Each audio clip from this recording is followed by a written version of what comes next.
Good morning everybody and welcome to this week's TA training. I apologise there's been such a gap. Unfortunately I had some technical difficulties and were unable to record without sounding like a robot. So I have re-recorded this week's sessions and this is going to be geometry based on Key Stage 1. So thank you very much to those who attempted to watch this training session previously. Again, I can only apologise, but we are back with a bang and we are good to go. So let's start off by exploring what geometry is. So it's a type of maths that studies the size, shape, positions, angles and dimensions of things, of objects. So we'll begin with year 1. So in year 1, children will be expected to be able to identify simple, flat and solid shapes. That's 2D and 3D shapes. They will also be able to use a mathematical vocabulary to describe position, direction and movement.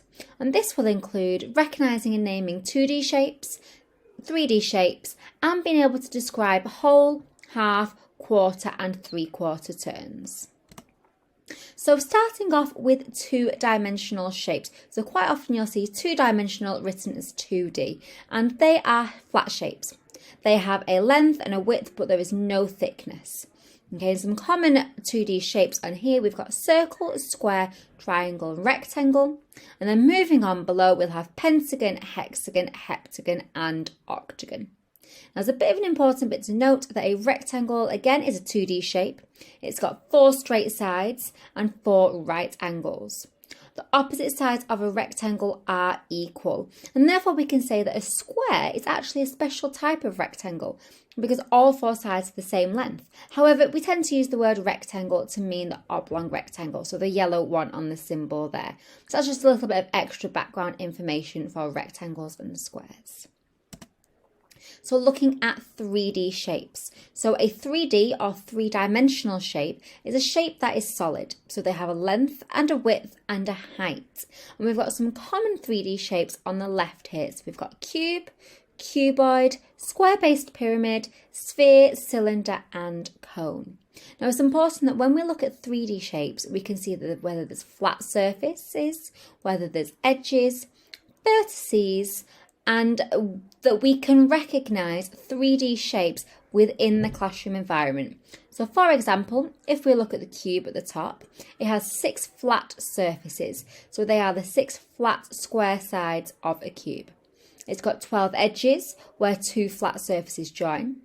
And it's got 8 vertices, and that's the corner of the shape.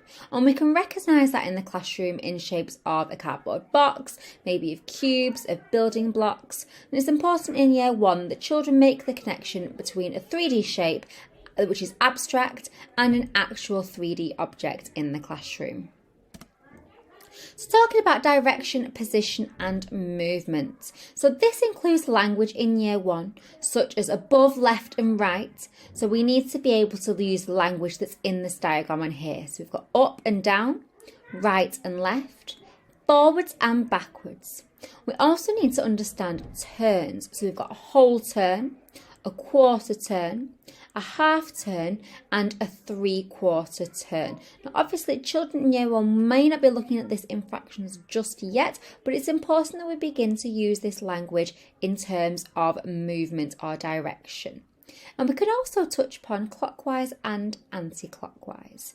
And it's important that we use this language when we're talking about body movements or positions or moving shapes, objects and turning them and other things like that. So looking at year 2.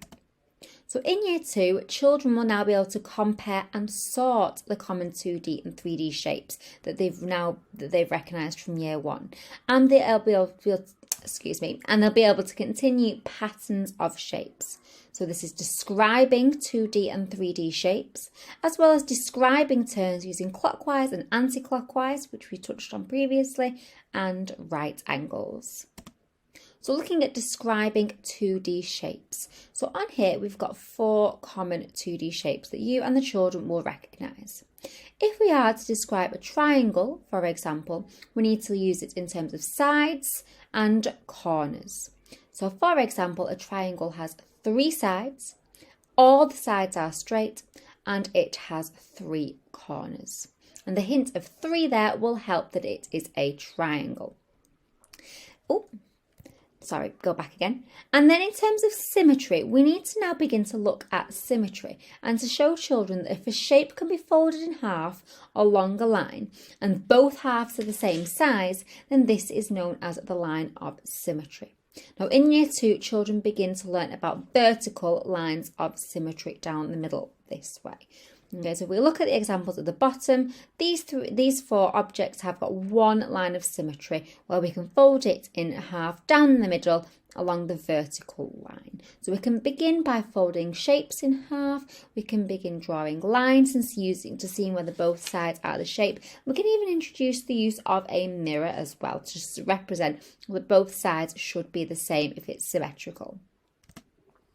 And then moving on to describing 3D shapes. Now obviously in year 1, children have got used to recognising 3D shapes, and now we need to describe them. So 3D shapes can be described in 3 ways, in terms of faces, vertices and edges. Now the faces are the sides of the shape, the vertices are the corners of the shape, and the edges are where the faces meet.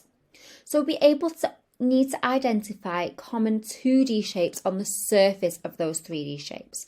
So for example, if we look on the cube, on the green cube on the left, we can see that the faces on the cube are squares. We read the example here, the circle is on a cylinder and a triangle on a pyramid.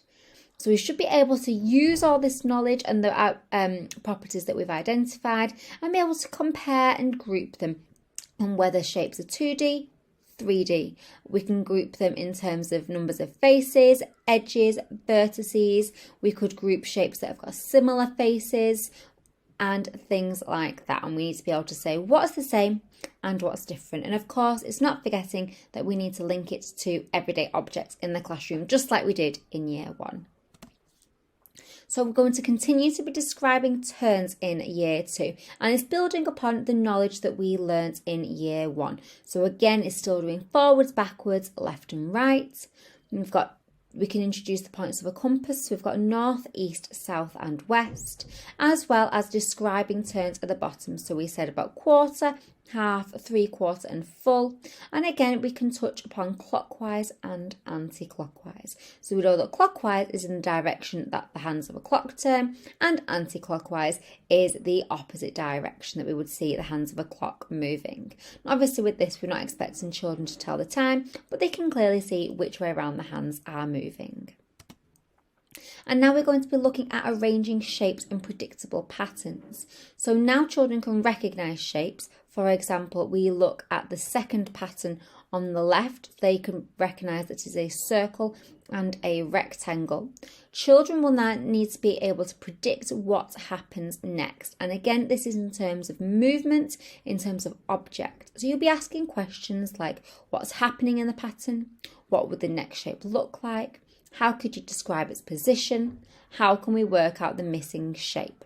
So as you can see, the shapes on here some of them are different shapes, some of them are in different positions as well. So it's important that children can use the positional language for this. And of course, you can make it practical, make it 3D, have the shapes cut out in front of them, get the children to physically move the shapes in that sense, and they'll be able to predict what happens next in the pattern.